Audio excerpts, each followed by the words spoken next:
ሰላም ማህበሻ ፒፕል እንዴት ናችሁ አላችሁ ወይ?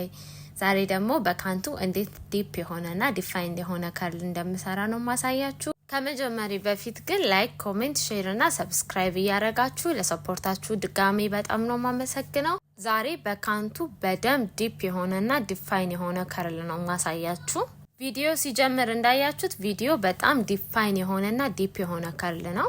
በእጄም በደንብ ጠቅልየዋለሁ። በደንብ ዛሬ ዲፋይንድ የሆነ ሌላ ጊዜ የቮሊዩም ፍሪዝ ነው ማረገው በውሃ ብቻ የሚሆንልኛል። ከዛ ደግሞ በፔንቴን መጠቀመው ዝም ብሎ ቮሊዩም እንዲሰጠኝ ነው።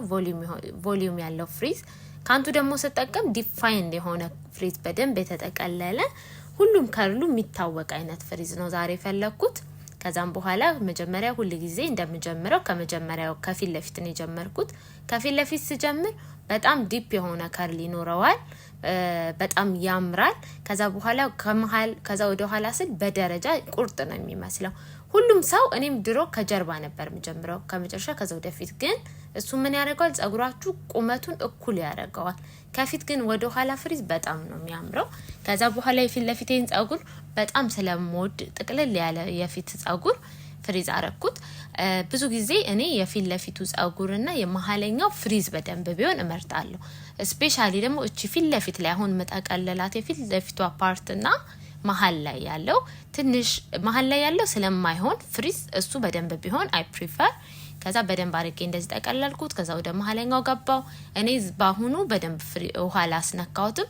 ውሃ ያላስነካውበት ምክንያት እኔ ጸጉሬ በጣም ውሃ ሲነካው ፍሪዝ ያን ያህል አይሆንም እንደሌላ ሰው። ደረቅ ሲል በደንብ ፍሪዝ ይሆናል።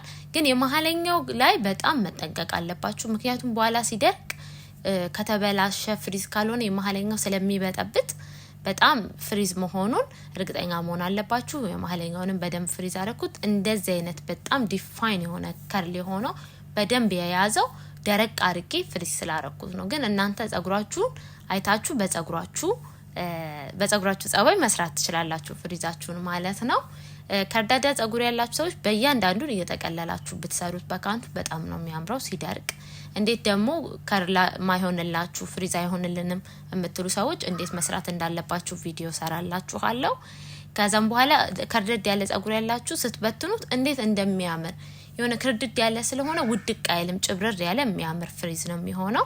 እኔ በደረጃ ካረኩ በኋላ ዛሬ በቲሸርት በደንብ አላደርቀው። ምክንያቱም የለውም ያን ያህል ውሃም የለውም ያን ያህል ፕሮዳክትም አልፈልግም። ስለዚህ በቲሸርት አላደረኩትም። ሌላ ጊዜ በቲሸርት አደርቀዋለሁ። ሌላዎቹን ቪዲዮዎች ማየት ትችላላችሁ።